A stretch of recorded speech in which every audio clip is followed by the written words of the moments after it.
Apresentamos o estudo de domingo, Lições Espíritas, com Guaraci Silveira.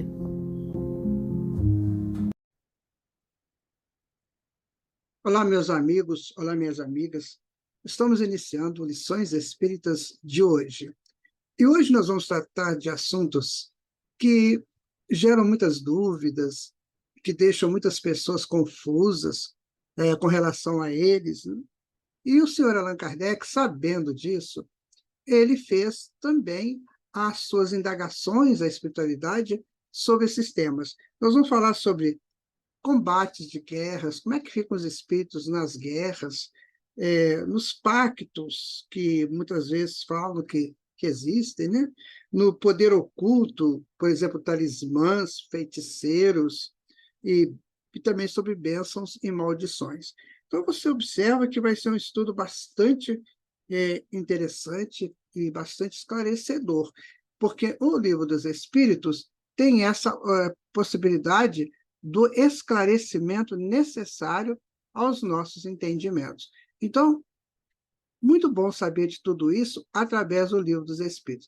Eu acredito que depois deste programa, depois desse estudo nosso, você terá bem mais condições de se estabelecer perante esses temas.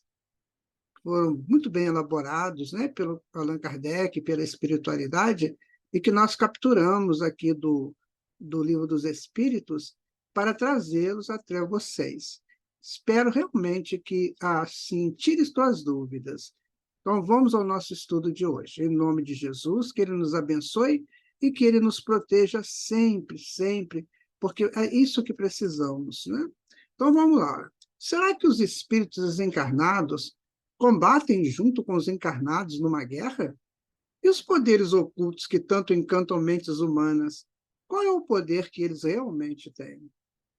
Os espíritos, durante os combates, poderes ocultos, né, talismãs, bênçãos, maldições, é o que nós vamos tratar hoje aqui no nosso Lições Espíritas. Então, vamos começar? Prontos?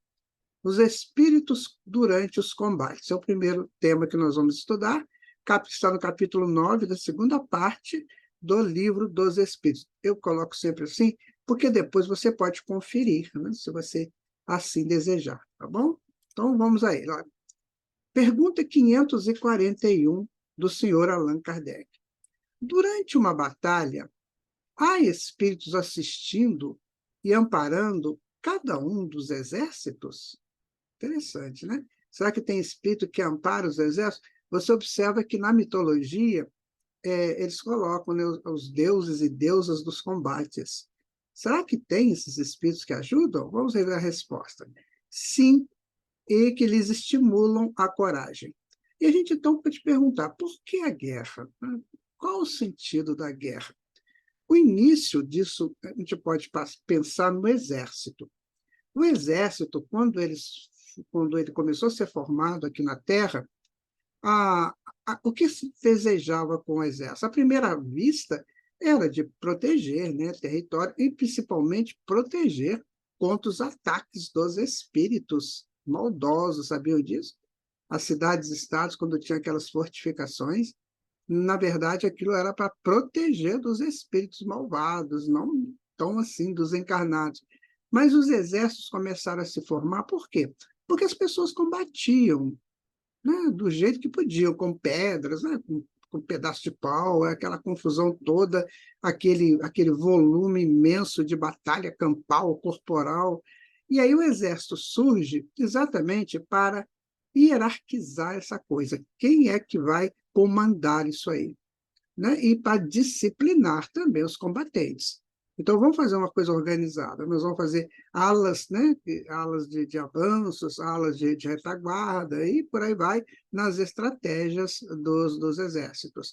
Então, começou a disciplinar aquele espírito que veio lá do primitivo, ou então muito rebelde.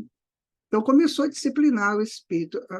O exército teve essa grande função também, né? Além de defender territórios, também de disciplinar os membros que faziam parte deles. E isso dentro da psique humana, isso é muito importante, porque cria a estrutura da disciplina e da hierarquia. O exército porque se tratava com vidas, né? A pessoa podia perder a vida num combate, então ele tinha que ter estratégia, ele tinha que ter essa coisa da ajuda, de um é, dando cobertura para o outro, enfim. E as guerras também, elas começaram, né, muito a avançar territórios, a conquistar territórios, a dividir culturas, tudo isso aconteceu. Nós não estamos aqui sendo apologistas de guerra, eu detesto guerra, não gosto mesmo, nem de ver filmes de guerras eu gosto, mas eu tenho que entender que que há um propósito, ou que havia um propósito nessas guerras que se passaram aqui no plano físico. Com certeza, nos planetas superiores, elas não existem, mas aqui elas existiram, né? Então, com esse propósito de disciplinar, de hierarquizar, de dividir culturas, né? De criar campos maiores de ações, enfim, uma série de coisas que quem gosta vai encontrar um caminho bem vasto para estudar, né? O senhor Allan Kardec faz um comentário aí, ele vai colocar, ó, os antigos figuravam os deuses tomando partido deste ou daquele povo. A gente comentou sobre isso, que eles tinham os deuses, né, que são os deuses da guerra. Nós fizemos até, no Mitologia em Pauta, já um estudo sobre deuses da guerra. Esses deuses eram simplesmente espíritos representados por alegorias. Então, os deuses da guerra eram espíritos que conduziam aqueles povos, né, para que as coisas surgissem ali de uma maneira que se fosse útil para a humanidade, não para este ou aquele território, né? Você vê os grandes exércitos, né, que conquistaram aí grandes territórios, como Alexandre, Ciro, Império Romano, tudo acabou. Aquilo foi útil naquele momento sim, né, para as pessoas se fortalecerem, para as pessoas buscarem movimentos dinâmicos que faziam parte da dinâmica da psique. Foi pela guerra? Foi. Mas não existia morte, nunca existiu morte, então o espírito apenas desencarnava. Então, era uma proposta a mais da evolução, que poderia ser sem a guerra. Poderia. Deus não criou a guerra. Quem criou a guerra foi o homem, tá, gente? Guarde isso com você. Quem criou a guerra foi o homem, não foi Deus. O homem entendeu o caminho da guerra como um caminho válido. Então, se você Deus Deus ao nos dar o livre-arbítrio, vamos colocar aqui, Deus ao nos dar o livre-arbítrio, ele estabelece que nós podemos optar por ações. Então, se nós escolhemos a guerra, que seja a guerra. Poderia não ser a guerra, né? Poderia ser outra coisa, mas a gente optou pela guerra. Então, elas existiram, infelizmente. Mas agora já estamos terminando com isso, né? Graças a Deus, as guerras maiores agora são as guerras internas, né? As guerras que não, digamos, que não prejudica tanto o mundo, que não devassa o mundo. Se você pensar numa terceira guerra mundial, você está pensando numa eliminação total. Com certeza, a espiritualidade superior não vai permitir isso, porque isso vai atingir não só a Terra, mas todo o sistema solar, né, e aquela constelação no qual o nosso sistema está. Então, vamos acreditar que não vai acontecer essa terceira guerra. Se Deus quiser, não vai acontecer, porque é para o bem de todas as pessoas. Coitados daqueles que resolvem por este caminho. Sofrerão muito. Bom, continuando, olha. A questão 542 agora. Estando numa guerra, a justiça sempre de um dos lados, como pode haver espíritos que tomem o partido dos que se batem por uma causa injusta? Então, a justiça está de um lado, né? E por que tem espírito que toma o partido contrário, que é o partido do injusto, né? Eu estou falando de todo tipo de guerra, tá, gente? Então, a resposta é: bem sabeis haver espíritos que só se comprazem na discórdia e na destruição. Para esses, a guerra é a guerra. A justiça da causa pouco os preocupa. Nós tínhamos os mercenários, não sei se vocês sabem disso, os mercenários eram contratados para as guerras. Eles estavam preocupados que quem estava com a justiça ou quem não estava, porque eles queriam era guerrear para ganhar o seu dinheiro. E assim também, né? Muitos espíritos foram aliciados, né, pelos grandes comandantes para as guerras, não estavam nem sabendo o que de fato era justo, sabe? Então, se o comandante dissesse que era justo invadir o território do vizinho, porque lá tem frutas, tem legumes, né? Tem cereais com mais abundância e a gente precisa deles também, então eles achavam que aquilo era justo. Não tinha essa questão de justiça, sabe, minha gente? Essa questão de justiça, isso está começando a ser elaborado agora, com a Declaração dos Direitos Humanos, né? Aí começaram a tentar entender justiça. Mas você observa que, mesmo assim, muitos e muitos espíritos líderes não conseguem entender justiça. A justiça é o que eles querem, é o que eles fazem, é o que eles determinam. Então, não tem aquela justiça ainda consolidada no mundo. Mas essa justiça que se consolidará no mundo virá da justiça divina. Quando os homens começarem a entender a justiça divina, aí sim ela se estabelecerá no mundo como uma única justiça. É aí que está o reino de Deus. Sabe que Jesus sempre falava que o reino de Deus está próximo? Este é um dos departamentos do reino de Deus, a justiça plena entre todos. Não é? E, continuando, então, aqui a nossa exposição, né? Na questão 543, Kardec pergunta: podem alguns espíritos influenciar o general na concepção de seus planos de campanha? Né? Será que os espíritos ajudam os generais a elaborar planos, né? Estratégias? Vamos ver o que eles respondem. Sem dúvida alguma, podem influenciá-lo nesse sentido, como com relação a todas as concepções. Você sabe uma história muito interessante, né? Que foi na Terceira Cruzada, quando os turcos eles invadiram a Palestina. Mas antes, lá na Palestina, em Jerusalém principalmente, eles não tinham um exército formado para defender aquele local do ataque turco, né? Eram aqueles cristãos que estavam ali, aquele povo judeu também junto, não tinha como defender. E não tinha líder também, ninguém queria assumir a liderança daquela defesa. Até que um jovem, bem novo, uns 18 anos no máximo, até menos, assume essa liderança. E aí o exército turco vai chegando nas portas de Jerusalém, e o menino, então, ele sai com a sua turma, né, num cavalo, e vem lá, né, o outro exército, né, para atacar. E aí, o que ele faz? Ele pede uma palavra com o líder do exército turco. E aí ele fala, né, conversa com ele, né, eles afastam do corpo, né, do exército, no meio do caminho eles se encontram, e aí o menino fala com ele assim: olha, tudo bem, nós vamos entregar, não tem condições, né, de a gente lutar contra vocês, nós não temos pessoas para isso. E aí ele fez aquilo que Jesus falou, né? Se o exército inimigo é muito maior do que o seu, use diplomacia, não entre em guerra. E aí o que acontece? Eles falam, né? Tudo bem, então você não ataque as crianças, por favor, preserve os velhos, os idosos, as idosas, e preserve as crianças, as mocinhas, enfim. Né? Então fez um acordo. Ó. Aí aquela pessoa aceitou o acordo, né? E aí, quando ele estava indo embora, o menino chama para ele, fulano, ele olhou para trás, para que isso? Por que vocês estão fazendo isso? E aí o general olhou para ele e falou: não é por mim, é por eles, que era o exército que estava do outro lado. Então ele quis dizer o seguinte: eles precisam disso, eles gostam de guerrear, porque nessa guerra eles vão extravasar os seus conteúdos de violência e vão se ajeitando, se aprumando e se colocando por entender a inutilidade da guerra.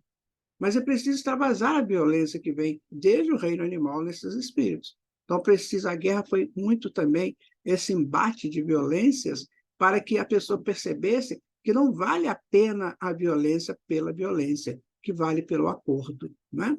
Então, olha que caso interessante que aconteceu isso aí, na Terceira Cruzada. Né? Então, vamos continuar aqui. Na questão 544, Kardec pergunta assim: poderiam maus espíritos suscitar-lhe planos errôneos com o fim de levá-lo à derrota? Ou seja, os espíritos superiores ajudariam os espíritos maus. Eles davam ideias erradas, né? Vamos ver a resposta. Podem, mas não tem ele o livre-arbítrio? Se não tiver critério bastante para distinguir uma ideia falsa, sofrerá as consequências, e melhor faria se obedecesse em vez de comandar. Então, quer dizer o seguinte, eles podem tentar. Agora, vão conseguir? Vai depender desse general, vai depender desse corpo decisório do Exército, né? Então, se chega um plano errado, né, eu vou ter que analisar, eu tenho livre-arbítrio para isso. Se eu não souber analisar isso e tirar conclusões antecipadas, então não vale a pena eu ser comandante. Né? Eu tenho que aprender a obedecer, porque eu não consigo ainda estabelecer um critério de salvar a mim e aqueles que estão sob o meu comando. Isso acontece na nossa vida diária, sabe, amigos e amigas? Quantas vezes nós obedecemos ordens erradas, né? E somos chefes de família, e prejudicamos a nossa família. Então, é preciso saber até que ponto eu posso comandar. Essa é o cerne da resposta, é essa. Até que ponto eu posso comandar? Eu tenho condições de comandar, porque eu estou sob a ação de que tipo de ideia, ou de encarnados ou de desencarnados? Sabe, nós temos que começar a pensar nisso, porque quantas pessoas tomam decisões erradas e que prejudicam toda uma família. Muito sério isso. Então, é preciso saber, você está no comando de alguma coisa, de alguma instituição? Então, preste atenção no que você está fazendo, porque se você estiver fazendo mal, provavelmente você está sob a ação de espíritos atrasados, espíritos maus, e você pode estar prejudicando muita gente, inclusive a si mesmo, que é o mais complicado, que você terá que dar conta disso, sabe? Então, cuidado quando você estiver no comando. Cuidado, porque o comando necessita muito de discernimento. Não é, meu amigo? Não é, minha amiga? Pode, agora a questão 545, né? Pode alguma vez o general ser guiado por uma espécie de dupla vista, por uma visão intuitiva que ele mostre de antemão o resultado de seus planos? Aí Kardec foi na questão da mediunidade na guerra, né? E isso se dá a miúde com um homem de gênio. É o que ele chama inspiração e o que faz que obre com uma espécie de certeza. Essa inspiração lhe vem dos espíritos que o dirigem, os quais se aproveitam das faculdades de que o vem dotado. Então, até na guerra, você encontra essa questão da mediunidade. Até na guerra, minha gente. Né? Até ali, aqueles espíritos que comandam, ou não, né, podem receber uma intuição ou ter uma percepção mediúnica. Vamos dar um exemplo. Os exilados, por exemplo. Os exilados vieram de planetas onde, com certeza, a mediunidade é estudada lá, que eles já sabiam da mediunidade. Então, eles vieram para cá por outras razões, né, que os trouxe até aqui, principalmente ligado à rebeldia, imoralidades, essa coisa. E aí, eles chegando aqui, eles sabem da mediunidade, então eles têm as percepções mediúnicas. Pode ser que aquele meio que selvagem ainda não tenha uma percepção que ele entenda como percepção mediúnica, mas os generais, esses comandos, eram espíritos muito experientes, né? Então eles tinham essas percepções, sim, naturais, porque mediunidade é natural, sabe? E a gente às vezes vê nas histórias das guerras um comandante mudando os planos dele completamente. Como eu disse para vocês, eu não gosto de ver filmes de guerras, mas não tem jeito, acaba você vendo, né? E aí eu via quanto eles mudavam toda uma estratégia, né? Toda uma estratégia. Tem uma guerra que aconteceu na Índia, nossa, que o general foi de uma genialidade impressionante. Ele atrai o seu oponente para um lado, né? Para uma posição lá do rio, enquanto o seu oponente vai todo para lá, porque ele coloca lá um exército menor, né? E ele vem e ataca no sul. O seu reino no norte e no sul. Ele ataca no sul e ganha o território. Isso é genialidade, isso é percepção genial, que pode vir dele, né? Do seu material cultural, né? Como também pode vir pela assistência de espíritos. Meu amigo, minha amiga, olha, é muito interessante, sabe? É muito interessante essa questão. E falando em guerra, nós temos o Bhagavad Gita, né? Que eram duas famílias que eram juntas, né? E elas entram em guerra por um território, ou seja, aquilo representa a nossa guerra interior do nosso bem contra o nosso mal, como que a gente deve agir. Então, o Krishna é o Cristo interno que está orientando Arjuna, que é o ego, que está na guerra, e mostrando para o ego que a guerra não deve ser constituída de ódios, de vinganças, nada disso. Se há uma guerra, que seja uma guerra contra o mal. Muito interessante você perceber isso, né? Então, vamos continuando aqui, porque, na verdade, no futuro, nós vamos, quando chegar daqui mais um pouco à frente, quando já tiver condições de entender a grandeza da vida e da criação, então nós vamos entender guerras como guerras internas, que nós temos que travar contra as nossas más tendências, como está no Evangelho segundo o Espiritismo. Reconhece o verdadeiro espírita por muito que faz para domar suas más tendências, né, suas más inclinações. Essa será a grande guerra. É a guerra que Jesus falou também, né? Eu não vim trazer a paz, eu vim trazer a guerra, ou seja, essa guerra contra o mal. É isso que nós temos que fazer. A guerra contra o mal não se iguala aos preceitos do mal, né? Então, a guerra contra o mal ela é sutil, ela é caridosa, ela é amiga, né? É aquilo que você vai estabelecendo. O bem, quando ele se estabelece, ele vem igual uma onda do mar, que ela vai entrando na praia, na areia, independente, né? Se a areia aceita ou não aceita, mas ela vai entrando e vai drenando tudo. Então, é isso que nós vamos fazer, essa grande guerra contra o mal, né? Bom, questão 546. No tumulto dos combates que se passam com os espíritos dos que sucumbem, no tumulto dos combates que se passa com os espíritos dos que sucumbem, continuam após a morte a interessar-se pela batalha? O sujeito acabou de desencarnar ali na batalha. Ele fica ainda interessado, né, naquilo que está acontecendo? A resposta é: alguns continuam a interessar-se, outros se afastam. Isso depende muito da índole do espírito, né? É aquele negócio, quando nós temos o livre-arbítrio, nós agimos por aquilo que nós achamos que deva ser, né? Que deva ser o melhor. Então, se eu gosto da guerra, eu vou ficar lá, intuindo, né? Os combatentes, aquele, gritando, fazendo aquela confusão. Agora, se eu já acho que aquilo não vale a pena, eu me afasto. Aliás, no Império Romano, no final do Império Romano, muitos soldados já não aguentavam mais os exércitos. A história romana era muito pesada para eles. A história de guerras, né, dos exércitos romanos, aquilo já era muito pesado e provavelmente muitos, ao longo daqueles 1000 anos, né, de império, eles reencarnavam e voltavam para o mesmo lugar. Então, a exaustão daquilo, né, aquilo não deu mais vontade de lutar. Eles começaram a buscar outras coisas, inclusive escolas. Eles começaram a buscar escolas, entendimento, sabe? Isso é interessante entender. Quando o espírito está muito nessa questão de guerra, chega uma hora que ele cansa, porque a guerra ela desgasta muito, não só materialmente, mas principalmente emocionalmente, psiquicamente. Então, o espírito guerreiro do mal, eu estou falando dos guerreiros, né, que estão aí querendo invadir territórios, essas coisas, ainda tem isso, né? Então, eles acabam cansando disso.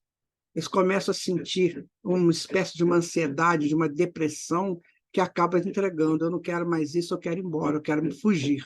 Então, esse é o fim desses grandes guerreiros. Allan Kardec faz um comentário: olha, dá-se nos combates o que ocorre em todos os casos de morte violenta. No primeiro momento, o espírito fica surpreendido e como que atordoado, julga não estar morto, parece-lhe que ainda toma parte na ação. Só pouco a pouco a realidade lhe surge. Bem interessante esse comentário do Kardec, porque, na verdade, quando você está no calor de uma ação, você não sai dela de uma vez, né? Você vai saindo aos poucos, para você sair daquele campo morfológico que te levou àquela ação. Então, vai com calma, vai saindo até você se livrar daquele campo, né? Vamos continuando. Na questão 547, a pergunta é: após a morte, os espíritos que, como vivos, se guerreavam, continuam a considerar-se inimigos e se conservam encarniçados uns contra os outros durante, né, depois do desencarne? Então, a resposta é: nessas ocasiões, o espírito nunca está calmo. Pode acontecer que, nos primeiros instantes depois da morte, ainda odeie o seu inimigo e mesmo o persiga, aquilo que nós estamos falando. Ele pode estar saindo do campo, sabe, aquele campo da guerra. É o campo morfológico, é o campo das influências, é o campo dos pensamentos, é o campo das frequências, né? Quando, porém, se lhe restabelece a serenidade nas ideias, vê que nenhum fundamento há mais para a sua animosidade. Contudo, não é impossível que dela guarde vestígios mais ou menos fortes, conforme o seu caráter. Então, a guerra, por exemplo, ela vai estabelecer dentro da nossa psique algo assim muito interessante, porque nós arquivamos tudo na nossa psique, todas as nossas participações, né? Então, aquela participação na guerra, ela vai trazer para mim um conteúdo energético, que eu posso não querer aquele conteúdo. Então, eu vou me soltando, me livrando daquele conteúdo.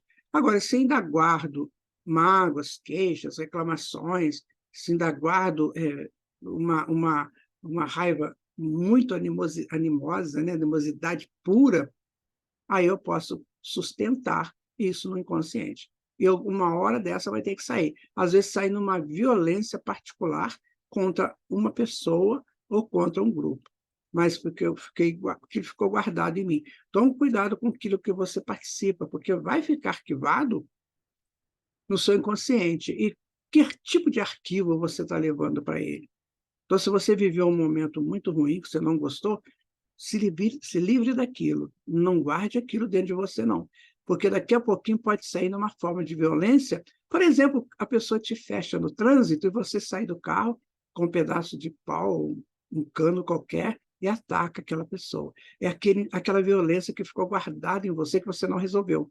E numa hora em que você foi estimulado por uma coisa que não foi do seu agrado, aí a pessoa pode fazer esse ato de violência, muitas vezes terminando a vida do outro e entrando num complexo de culpa muito grande e de ter que resolver isso perante as leis.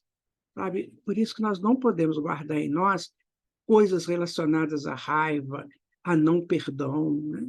Essas ofensas que a gente não sai delas, né? Reclamações. Vamos guardar, vamos nos preservar disso, porque o caminho da espiritualidade não é este. Se eu quero me espiritualizar, se eu quero ser alguém mais consciente do meu fato do existir, eu tenho que resolver todas as questões. Se a pessoa me fez uma coisa e eu realmente não gostei daquilo, eu chego até ela e converso com ela, né? Olha, vamos resolver isso aí? Não guarde, viu, meu amigo? Não guarde mágoa em seu coração. É isso que a espiritualidade nos ensina o tempo todo, né? Bom, vamos dar sequência aqui, olha. Questão 547A. Qual seria essa pergunta, né? Continua o espírito, depois de desencarnado, a ouvir o rumor da guerra ou da batalha? Ele continua? Qual é a resposta? Perfeitamente. Porque ele está no campo, sabe, meus amigos? Eu vou tentar explicar para vocês o que o Schuldreck fala de campo morfológico. Então, quando você junta uma quantidade de pessoas para um determinado fim, todas elas vibram naquela frequência daquele fim. Então, elas criam um campo. Vamos colocar uma rede.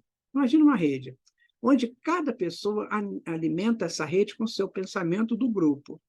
Então, quando acontece, por exemplo, que alguém sai, ele ainda sai trazendo as ressonâncias da rede. Então, por exemplo, você está numa festa, aí você saiu da festa, você ainda sai com a festa com você. Às vezes, só depois que você chega em casa, toma um banho, ou coisa assim, que você começa a se desligar da festa, porque você está pegando a ressonância daquele campo que foi criado. Então, onde estamos com pessoas, nós estamos criando campos morfológicos, que precisamos entender isso. Então, por isso que nós temos que tomar cuidado para a gente não entrar em campos que nos prejudiquem. Um campo de fofoca, um campo de maldade, um campo de agressões, isso vai ficar conosco, enquanto ressonâncias. E essa ressonância pode se arquivar dentro de nós, como estávamos conversando sobre o inconsciente. Daí que é preciso tomar cuidado de onde vamos, o que nós vamos fazer, com quem que nós vamos, para que nós vamos. Porque essas ressonâncias, como diz o doutor Bezerra de Menezes, costumam causar graves enfermidades em nós, porque são ressonâncias que frequenciam de uma forma diferente com a frequência da saúde. E se nós estivermos bem, aquilo pode nos atingir. Cuide de você, meu irmão, cuide de você, minha irmã, porque está nas nossas mãos, né? Vamos, então, agora para a questão 548, né? O espírito que, como espectador, assiste calmamente a um combate, observa o ato de separar-se a alma do corpo. Como é que esse fenômeno se lhe apresenta à observação? Observa que, na época, Allan Kardec, e com a codificação espírita, estava falando muito dessa separação da alma do corpo, ou seja, da imortalidade, ou da sobrevivência da alma à morte física, não é isso? Então, até então, isso não era muito estudado, assim, mais publicamente, isso era estudado mais fechado.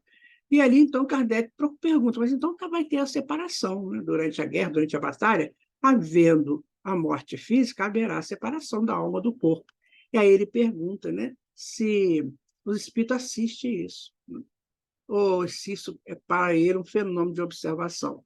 Vamos ver a resposta. Raras são as mortes verdadeiramente instantâneas. Na maioria dos casos, o espírito cujo corpo acaba de ser mortalmente ferido não tem consciência imediata desse fato. Isso pode acontecer nos acidentes também, sabe, minha gente? Acidentes de automóveis, né? Outro tipo de acidente, isso pode acontecer também. Somente quando ele começa a reconhecer a nova condição em que se acha, é que os assistentes podem distingui-lo ao mover-se ao lado do cadáver. Parece isso tão natural que nenhum efeito desagradável lhe causa à vista do corpo morto. Tendo-se a vida toda concentrada no espírito, só ele prende a atenção dos outros. É com ele que esses conversam e com ele que fazem determinações. Ora, então, a pessoa desencarnou ali, né, na batalha ou no acidente, com calma ele vai se desligando daquele fato. Essa é uma proposta, porque vai ter sempre um espírito para ajudar. André Luiz nos conta que durante qualquer tipo de desencarne sempre tem um mentor ajudando, sempre tem um instrutor ajudando. Agora, se o espírito vai querer seguir, entender a sua necessidade e agora a sua nova função de desencarnado, é outra história. Mas ele tem sempre assistência, né? Então, na guerra também, esses espíritos são muito assistidos. Você imagina que coisa engraçada que deve ser, né? Aqueles homens ali naquela ferocidade toda da guerra, e aquele monte de espírito amigo, né? Instrutor, ali aguardando para ajudar. Deve ser uma coisa interessante. Isso visto, né? Com essa dupla vista. Ou seja, quero crer que quando chegarmos ao mundo espiritual e quisermos, e for útil, isso for muito útil a nós vamos ver esses filmes, né, que estão guardados lá, dessas guerras terríveis, né? E aqueles espíritos ali no meio dos guerreiros, né, ajudando aqueles que estão desencarnando. Olha que bondade divina que é isso, né? Mas enquanto o homem se bestializar, ele será o guerreiro. Enquanto ele se aprimorar, ele será o instrutor, aquele que está ajudando. Bom, terminando o estudo das guerras, né? Você pode aí conferir também lá no Livro dos Espíritos. Vamos agora para os pactos, capítulo 9 da segunda parte também do Livro dos Espíritos. Questão 549. O espírito que, como espectador, assiste calmamente a um combate, observa o ato de separar-se a alma do corpo. Nós estávamos estudando isso, né? Ele vai dizer que não há pactos, né? Então, ele vai saber que não existe pactos, né, nesses casos também, né? Não há pactos. Há, porém, naturezas más que se partizam com os maus espíritos. Por exemplo, queres atormentar o teu vizinho e não sabes como has de fazer. Chamas, então, por espíritos inferiores que, como tu, só querem o mal e que, para te ajudarem, exigem que também sirvam em seus maus desígnios. Mas não se segue que o teu vizinho não possa livrar-se deles por meio de uma conjuração, oposta pela ação da sua vontade. Aquele que intenta praticar uma ação má, pelo simples fato de alimentar essa intenção, chame em seu auxílio maus espíritos, aos quais fica então obrigado a servir, porque dele também precisam esses espíritos para o mal que queiram fazer. Nisto é apenas o que consiste o mal. Vamos tentar entender. Então, eu tenho um vizinho que eu não gosto daquele vizinho. E aí eu faço lá um pacto, né, com os espíritos atrasados para que eles prejudiquem o meu vizinho. Eles vão conseguir isso? Só vão conseguir se o vizinho permitir. Se estiver na faixa desses espíritos atrasados. Se não tiver, eles não vão conseguir nada. Então é preciso entender isso, que ninguém atinge ninguém que não necessita passar pela ação dessa agressão. Sabe, meu amigo, minha amiga? Então não existem esses pactos. O que existe é é um conjunto de vontades ou de desejos. Então, se estamos no mesmo nível de desejos, uns podem influenciar nos outros para o bem ou para o mal. Mas um pacto, agora eu quero prejudicar a vida de fulano, eu vou chamar os espíritos, fazer um chamamento a eles, para que eles vão lá e atinjam. Só se a pessoa que estiver sendo atingida precisar dessa prova. Mas se ele não precisar, e se estiver num nível elevado, não vai adiantar nada. O grande problema é que nós vivemos nos guerreando uns com os outros, né? A gente está sempre com essas questões de animosidade, um achando que o vizinho é ruim, outro vizinho também acha que é, e vão nessa confusão toda, e aí pode ser que uma ação má dessas penetre para auxiliar aquele que foi atingido, para que ele melhore a sua forma de viver, a sua forma de agir. Se você quer viver com esse nível de entendimento de que você pode prejudicar alguém, então você será prejudicado também. Esta é a resposta que nós recebemos aqui da espiritualidade, tá certo? Agora vamos para um comentário de Allan Kardec. Olha, o fato de o homem ficar, às vezes, na dependência de espíritos inferiores nasce de se entregar aos maus pensamentos que a gente estava falando, né? Que esses lhe sugerem, e não de estipulação qualquer com que eles façam. O pacto, no sentido vulgar do termo, é uma alegoria representativa da simpatia existente entre o indivíduo de natureza má e espíritos malfazejos. É o que nós estamos dizendo. Só vai acontecer se a pessoa estiver na faixa do mal. Se for uma pessoa que não cuida dele, uma pessoa que é imoral, uma pessoa que não tem respeito por nada, então ele está muito vulnerável a esses ataques. Agora, se ele tem uma vida reta, digna, uma vida perfeita, não vai acontecer nada com ele, né? Porque Deus não vai permitir isso. Tá certo? Questão 550, né? Qual o sentido das lendas fantásticas em que figuram indivíduos que teriam vendido suas almas a Satanás para obterem certos favores? Isso é muito comum a gente ouvir, né? Que a pessoa vende a alma ao Satanás, fazer aquela coisa, né? Nossa, eu já ouvi isso tanto, sabe? A pessoa faz um pacto, vendo a alma ao Satanás para que ele faça tudo aquilo que eu desejo que seja feito, aquilo que eu quero. Então, eu faço um acordo. Então, Satanás é o seguinte, espírito atrasado, né? Inimigo. Então, eu vou fazer tudo que você quiser aqui, se você fizer aquilo que eu quero. Seria esse o tipo dessas lendas, né? Então, a resposta é essa. Todas as fábulas encerram um ensinamento e um sentido moral. O vosso erro consiste em tomá-las ao pé da letra. Isso a que te referes é uma alegoria, que se pode explicar dessa maneira. Aquele que chama em seu auxílio os espíritos para dele obter riquezas ou qualquer outro favor, rebela-se contra a providência, renuncia à missão que recebeu e às provas que lhe cumpre suportar neste mundo. Então, ele sofrerá na vida futura as consequências desse ato. Não quer isso dizer que a sua alma fique para sempre condenada à desgraça. Então, amigo, é questão de lei de causa e efeito. Você optou por uma ação, você receberá as consequências daquela ação que você optou por ela. Então, você deseja mal para uma pessoa, então você entrou na faixa negativa do mal. E o mal, então, vai te procurar de alguma maneira. É isso que esse estudo que nós estamos realizando aqui está nos ensinando. Olha, sabe, fique na faixa do bem. É isso que importa, né? É você ficar naquela faixa necessária do bem, independente se você não está conseguindo aquilo que você tanto deseja. Porque ainda não é o momento de você conseguir aquilo. Você percebe? Tudo tem a hora certa. Então, não queira ultrapassar limites. Não queira ir aonde você não pode alcançar. Não põe o chapéu num lugar que você não possa pegar. Tem um provérbio aí antigo que diz isso. É só você saber onde está seu lugar. Você quer progredir? Maravilha, é isso que você precisa. Progredir.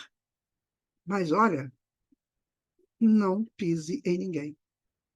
Não crie situações que te favoreçam e prejudiquem alguém. Não faça isso. Porque a lei é para todos. Deus é pai de todos. Então, se um filho ou uma filha começa muito a querer fazer isso, daqui a pouco ele é tirado daquele lugar. ou pela enfermidade, ou pelo desencarne, mas ele é tirado para o bem dele, para que ele não continue fazendo coisas erradas. Percebem? Isso é muito bom de saber, né, gente? É muito bom. A gente fica mais instruído, fica mais culturalmente elevado, né? O Livro dos Espíritos é isso. Se você não conhecia, está conhecendo um pouquinho aqui, né? Então, mas desde que, em lugar de se desprender da matéria, nela cada vez enterra mais, não terá o mundo dos espíritos a satisfação de que haja gozado na terra até que tenha resgatado a sua falha, por meio de novas provas, talvez maiores e mais penosas. Coloca-se, por amor dos gozos materiais, na dependência dos espíritos impuros. Estabelece assim tacitamente entre eles e o delinquente um pacto que o leva à sua perda, mas que será sempre fácil romper se o quiser firmemente, granjeando a assistência dos bons espíritos. Existem obsessões, né, que são simbióticas, ou seja, os espíritos estão o encarnado ligado ao desencarnado. Então, eles estão ligados por um mesmo objetivo. Porque o espírito superior, ele não faz simbiose com ninguém. O espírito superior sabe que o amor exige que você liberte aquele que você ama. Esse é o espírito superior. A simbiose é o contrário. O espírito obsessor, ele se prende ao espírito encarnado e fica dando ordens para ele. Quando isso não vem por um chip implantado aí no cérebro do encarnado e que tem um comandante lá no outro lugar comandando as ações dele. Mas para isso tudo acontecer, o encarnado aceitou. O encarnado teve seu momento ali que ele queria uma coisa e não conseguia, então ele faz um pedido, me ajuda e tal, mas só que ele faz um pedido para o lado negativo. Então, se a coisa não está indo bem como você deseja que seja, ore, trabalhe, confia, espera. E você vai conseguindo, aos poucos, porque tudo precisa de pré-requisitos. Então, o que adianta eu querer ser reitor de uma universidade se eu não tenho pré-requisitos para isso? Então, eu vou politicamente querer ser um reitor de uma universidade se eu não tenho capacidade para isso? Se eu não tenho identificação com a área da educação? Sabe, é bem complexo tudo isso. Então, nós estamos aprendendo pelo Livro dos Espíritos que tudo tem uma ordem, tudo tem uma hierarquia, tudo tem uma sequência e tudo tem uma consequência também, né? Pensa aí o que você pode analisar de tudo isso, né? Então, agora vamos para o poder oculto, né? Talismãs e feiticeiros, tá? Que está no capítulo 9, na segunda parte. Vamos ver essa coisa, isso é muito sério, né, minha gente? Quantas pessoas se envolvem com esse negócio de poder oculto, de talismãs, de feiticeiros? Quanta gente que busca esse tipo de reuniões, né, onde se buscam prejudicar pessoas? Isso é muito sério, isso é muito complexo. Então, vamos ver o que os Espíritos vão nos falar sobre isso. Questão 551. Pode um homem mau, com o auxílio de um mau espírito que lhe seja dedicado, fazer mal ao seu próximo?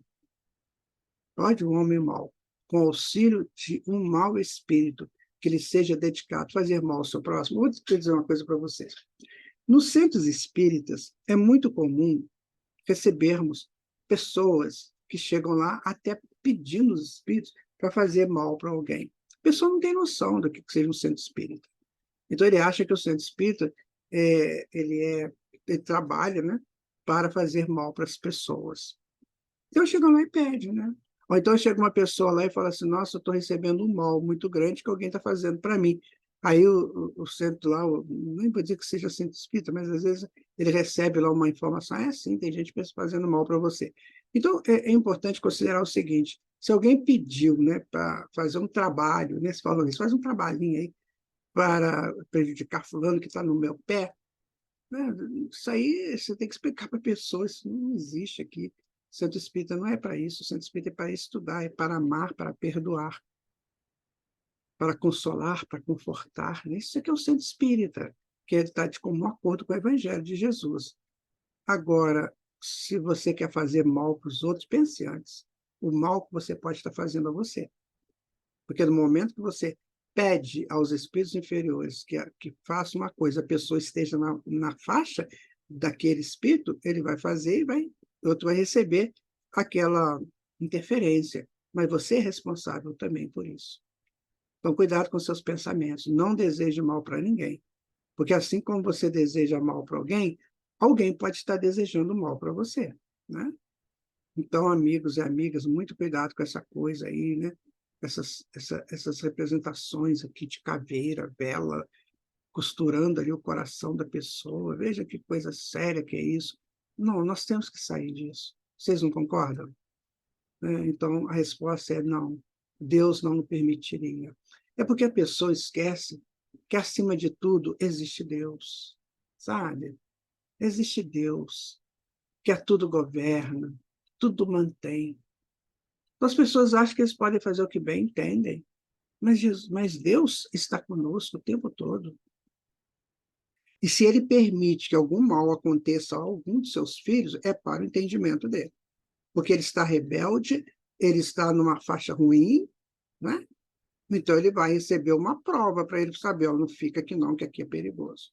Tá? Questão 552, né?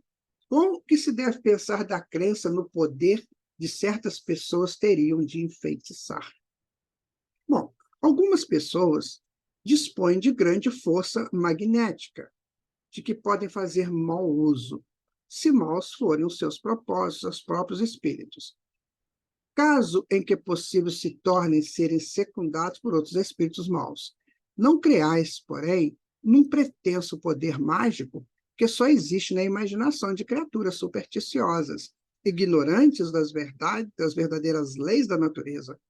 Os fatos que citam como prova da existência desse poder são fatos naturais, mal observados e, sobretudo, mal compreendidos. Então, às vezes, a pessoa tem que passar por uma determinada fase da sua vida, por exemplo, uma expiação. E ele vai ter situações complicadas com ele. Então, a pessoa vai pensar, por que fulano fez mal para mim? Não, você tem que passar por essa fase. Você está eliminando complexos energéticos colocados ali, aceitos por você, numa escolha equivocada que foi feita num dia. Então, você está passando por aquela situação de depuração, de drenagem desses complexos. E aí você vai falar assim, foi fulano que fez mal para mim. Não pense assim. Porque se você for do bem, se você não necessitar daquilo, Deus não permitirá. Pensa sempre assim. Então ninguém vai te fazer mal. Ninguém. É só você que se faz mal. Ou você fazendo escolhas erradas, ou estando em níveis de pensamentos de muito baixo teor espiritual. Aí você entra na frequência desses pensamentos. E aí eles podem te influenciar. Mas as mais das vezes são os nossos drenos mentais, aquilo que tem que sair de nós, do mal que nós escolhemos um dia de participar. Entenda sempre uma coisa, sabe, meu amigo, uma amiga, que muita gente não busca esse entendimento. Olha, nós somos espíritos reencarnados, que estamos vindo de muitas encarnações, onde nós fizemos muitas coisas boas e muitas coisas más. As coisas boas foram ótimas, que serviram para o nosso avanço espiritual, para chegarmos ao homem, né? Com essa capacidade de raciocínio e cada vez mais adiantando aí no processo social. Agora, se eu fiz coisa errada que eu fiz, não teve jeito, todos nós fizemos, aí nós temos que resolver isso. Temos que resolver mesmo, não temos como deixar isso, a lei de Deus não deixará impune, porque a nossa marca é a da perfeição, e a perfeição não aceita um pontinho que seja de equívoco, ela não aceita. Então tem que drenar tudo. Aí a pessoa está no dreno e está culpando, foi fulano que me fez mal, deixa ele, vai ver, eu dou o troco. Ih, meu amigo, minha amiga, isso aí é tão atrasado, é tão infantil, e nós estamos entendendo que só vai acontecer se Deus permitir, porque se o Espírito não precisar, não vai acontecer absolutamente nada, nada, nada, nada, que não seja o bem para aquele que luta pelo bem. Busca o bem, que você se protegerá. É assim, o mal se atrapalha com o mal e ambos caem no abismo. O bem sustenta o bem e ambos vão para os cumes. Não é? Essa é a verdade.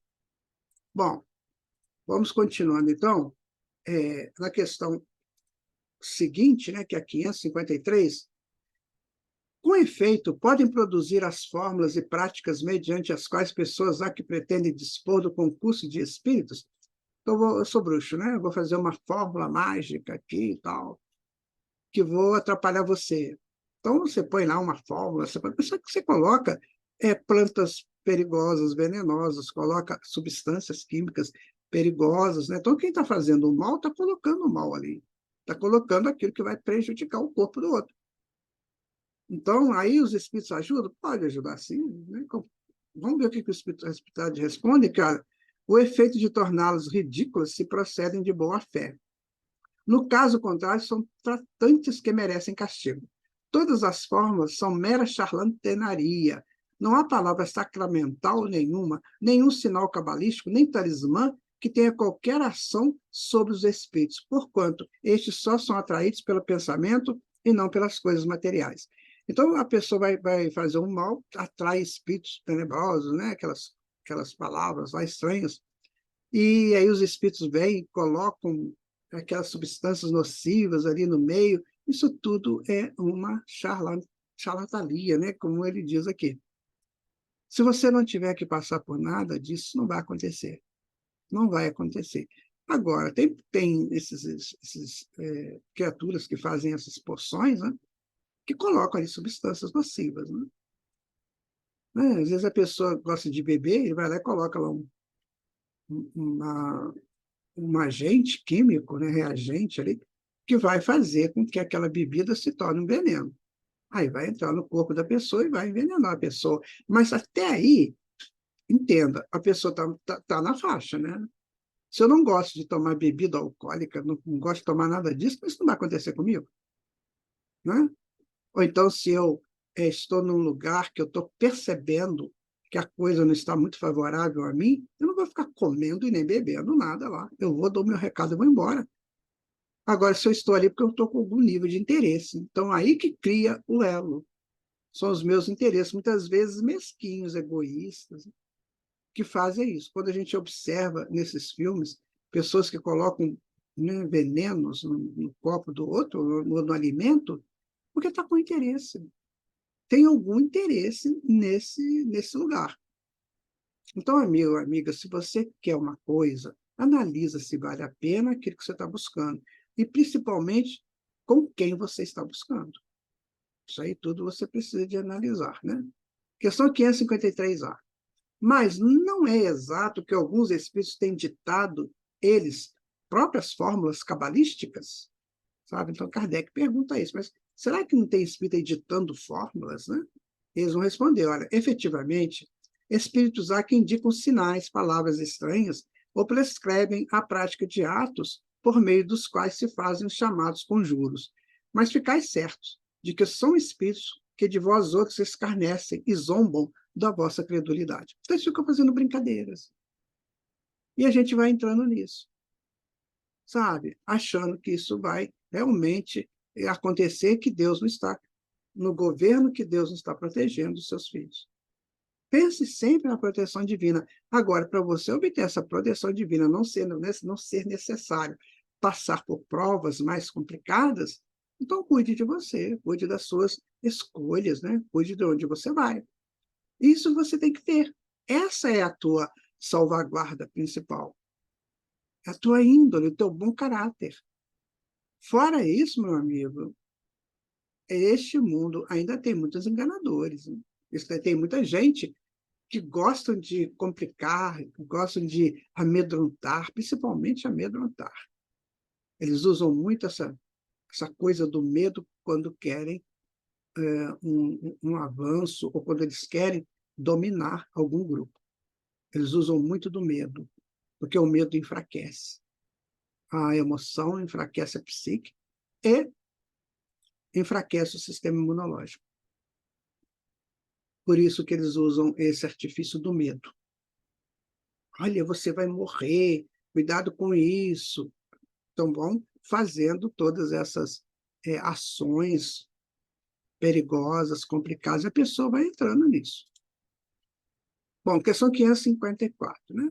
Não pode aquele que, com ou sem razão, confia no que chama a virtude de um talismã, atrair um espírito por efeito mesmo dessa confiança, visto que, então, o que atua é o pensamento, não passando o talismã de um sinal que apenas lhe auxilia a concentração, então a pessoa tem um talismã. Isso é muito comum de ter.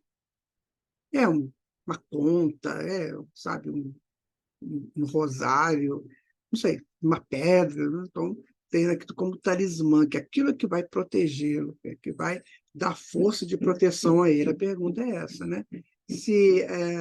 Se não pode aquele, que com ou sem razão confia no que se chama virtude de um talismã, atrair um espírito por efeito mesmo dessa confiança, eu confio tanto no talismã que eu atraio um espírito para me proteger. Então, vamos ver o que eles respondem. Olha, é verdade, mas da pureza da intenção e da elevação dos sentimentos depende a natureza do espírito que é atraído. Ora, muito raramente, aquele que seja bastante simplório para acreditar na virtude de um talismã deixará de colimar um fim mais material do que moral.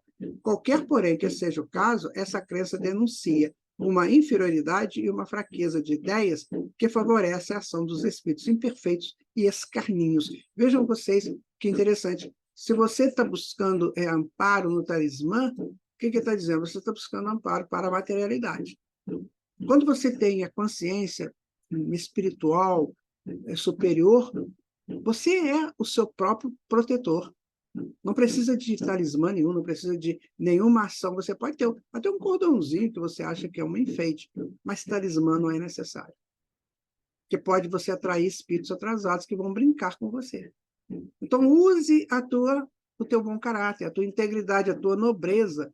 Pronto, nada vai te atingir, a não ser que você necessite de provas, gente, como nós estávamos falando. Não é isso? Então, vamos continuar aqui nas questões. Desculpa. A questão 555, né? Que sentido se deve dar ao qualificativo de feiticeiro? Olha que feiticeiro bonitinho, né? Que coisa bonita. Aqueles a quem chamais feiticeiros são pessoas que, quando de boa fé, gozam de certas faculdades, como sejam a força magnética ou a dupla vista. Então, como fazem coisas geralmente incompreensíveis, são tidas por dotadas de um poder sobrenatural. Os vossos sábios não têm passado, muitas vezes, por feiticeiros aos olhos dos ignorantes? Essa questão da feitiçaria, às vezes eu dou uma olhada nisso, sabe? Muitas vezes são espíritos médiums que fazem um trabalho interessante, né? Eles sabem mais, eles veem, mas só que eles não têm essa doutrina evangélica ainda em seus corações. Eles têm a técnica mediúnica, mas não têm a doutrina que orienta moralmente essa prática. Então, eles podem fazer o bem como podem fazer o mal, porque eles têm magnetismo, eles têm efeitos físicos. Nessa figura aqui ao lado, está vendo? Está saindo umas faíscas, gerando um fogo. Isso pode acontecer, gente, isso é efeito físico. Nós estudamos isso no livro dos médiuns, né? Que nós podemos mexer com objetos, modificar de lugar, né? Por quê? Porque tem ectoplasma, tem um fluido que faz isso, e esses espíritos são altamente magnetizadores e que trabalham essas coisas. Pode ser até que trabalhe para o bem, mas se resolverem fazer alguma coisa para o mal, só vão fazer porque tem gente do mal pedindo a eles. Tá? E eles aceitam. Então, por isso que nós falamos, médiuns, estude, médiuns, sejam cristianizados, sejam espíritas, para que você possa exercer bem a tua mediunidade, que é linda, né? Então, Allan Kardec vai falar o seguinte, olha, o espiritismo e o magnetismo nos dão a chave de uma imensidade de fenômenos sobre os quais a ignorância teceu um seminúmero de fábulas, em que os fatos se apresentam exagerados pela imaginação. O conhecimento lúcido dessas duas ciências, que, a bem dizer, formam uma única, mostrando a realidade das coisas e suas verdadeiras causas, constitui o melhor preservativo contra as ideias supersticiosas, porque revela o que é possível e o que é impossível, o que está nas leis da natureza e o que não passa de ridícula crendice. Então, até os efeitos físicos, eles têm as suas regulamentações naturais. Tem coisas que são dos efeitos físicos, que são do magnetismo, como Kardec diz. Mas também tem coisas que são de crendices. A pessoa, quando quer ver uma coisa, ela vê aquilo. Então, ele pode achar assim, que aconteceu algo, tal, que não aconteceu, mas ele, na cabeça dele, no imaginário dele, ele viu aquilo. Então, é preciso saber o que é, o que não é. Kardec foi muito lúcido aqui, como sempre, né? Para nos dizer, né, o que é uma ideia supersticiosa e uma ridícula crendice daquilo que realmente é. Por isso, meu amigo, minha amiga, que nós temos que estudar a doutrina espírita, porque ela nos ensina tudo isso. O que é realmente uma coisa, o que é outra, para que a gente não seja enganado aí por esses falsos cristos e falsos profetas. Questão 556. Tem algumas pessoas verdadeiramente o poder de criar pelo simples contato? Isso aqui é Mesmer, tá, gente? O criador do magnetismo, o criador não, o que estudou magnetismo. A força magnética pode chegar até aí, quando secundada pela pureza dos sentimentos e por um ardente desejo de fazer o bem. Porque então os bons espíritos lhe vêm em auxílio. Cumpre, porém, desconfiar da maneira pela qual contam as coisas pessoas muito crédulas e muito entusiastas, sempre dispostas a considerar maravilhoso o que há de mais simples e mais natural. Importa desconfiar também das narrativas interesseiras que costumam fazer os que exploram em seu proveito a credulidade alheia. Vamos pegar aqui um exemplo. Quando Allan Kardec foi assistir o fenômeno das mesas girantes, na casa da senhora Plaine Maison, aquilo já acontecia nos salões de Paris, naquelas festas, né? Eles faziam todas essas manifestações de mesa girante. Mas quando Allan Kardec, e para eles era maravilhoso, sobrenatural, engraçado, né? Uma brincadeira com aquilo. Pediam casamento, pediam fortunas. Né? Agora, quando Kardec viu aquilo, ele viu com olhos de sinceridade, com olhos de visão do que é natural, ele elaborou a doutrina espírita. Então, veja o olhar daquelas pessoas dos salões de festa de Paris com o olhar de Allan Kardec na casa de uma senhora também em Paris. Então, vejam vocês que interessante que é isso.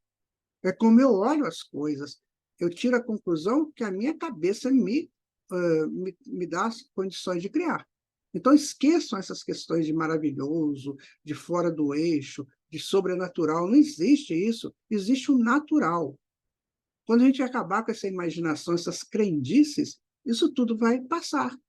Porque nós temos que ver o que é natural. O que não é natural não acontece. É coisa da imaginação. É coisa da aceitação simples, né? Como pessoas muito analfabetas culturalmente. Né? Então, vamos continuar aqui. Ó. Agora vou falar sobre bênçãos e maldições, né? No capítulo 9, da segunda parte também. Isso aqui é outra coisa muito interessante. Olha.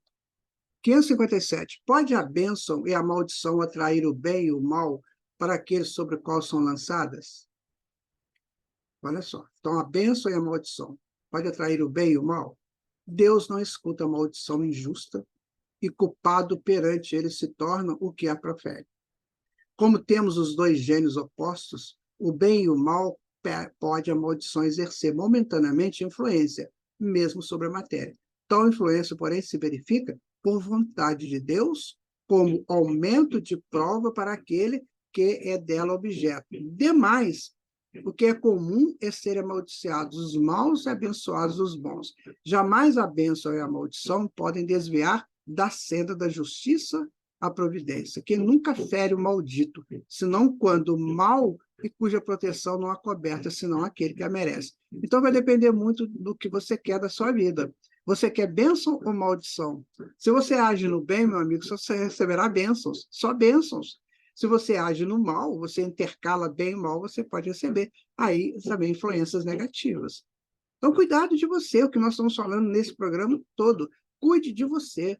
Você é o grande representante do bem para você. Você é o guardião do bem. Sabe? Você está ali na porta daquela torre iluminada do bem. Então, cuide de guardar o teu bem. Tá? Pode a bênção e a maldição atrair o bem e o mal para aqueles sobre os quais são lançadas? Então, Deus não escuta a maldição injusta. E culpado, né, se torna quem a profere, como nós estávamos falando. Então, não tem, minha gente, essa coisa de questão de bem e de maldição que chega para aquele que não merece. Não vai chegar. Né? Então, são abençoados os bons. Jamais a bênção e a maldição podem desviar a senda da justiça e da providência, que nunca fere o maldito, senão quando o mal e cuja proteção não é coberta, senão aquele que a merece. Então depende do que eu estou. Olha, se eu vou numa festa onde todo mundo vai armado com revólveres, eu vou querer o quê para mim? Não é? Se eu vou numa festa onde vai ter droga, vai ser distribuído drogas alucinógenas, o que eu quero para mim? Se eu vou numa festa que vai ter prostituição à vontade lá, o que eu quero para mim? Eu quero bênçãos? Não, meu amigo, você não nasceu. Deus não te criou para isso, de jeito nenhum. Então é preciso saber o que você busca, para que você entenda o que você está recebendo. Tá certo? Então, meus irmãos, minhas irmãs, este estudo ele é muito complexo, né? Mas é necessário ser feito também, porque está no Livro dos Espíritos, nós estamos seguindo as orientações espíritas, com certeza. O nosso estudo chama Lições Espíritas. Eu espero que tenha sido útil aí a você, para você refletir bastante, para você buscar o Livro dos Espíritos, no capítulo 9, né, da segunda parte, para você ver esse estudo também, se for de seu interesse, e você compartilhar esse estudo, porque tem muita gente envolvida em mentiras, em imaginações que não são reais. Cuide de você, como disse mais uma vez, e ajude a humanidade a crescer no entendimento do que realmente é de Deus. O que não é de Deus não tem caminho, não tem força, não vai conseguir ficar. Percebem? Deus é só o bem, é só o amor. Aquele que quer, né, viver as questões contrárias ao amor, que ele faça, ele tem o livre-arbítrio, mas as consequências são, porque assim também, o que faz o bem tem as consequências do bem, tudo tem consequência. Então depois eu não posso reclamar se a consequência que me veio é uma coisa ruim, que eu não estou feliz nela, então analise o que você fez para ter essa consequência, tá bom? Nós estamos encerrando o nosso estudo de hoje, muito agradecidos a você por ter estado aqui conosco. Por favor, compartilhe esses estudos, assista e compartilhe para que outras pessoas possam ter acessos também, tá? Eu agradeço de coração e vamos nos encontrando em novas oportunidades. Tchau, Jesus esteja com você, abençoando o seu lar e a sua vida. Obrigado por estar conosco nesse estudo. Esperamos você no próximo domingo para mais um Lições Espíritas.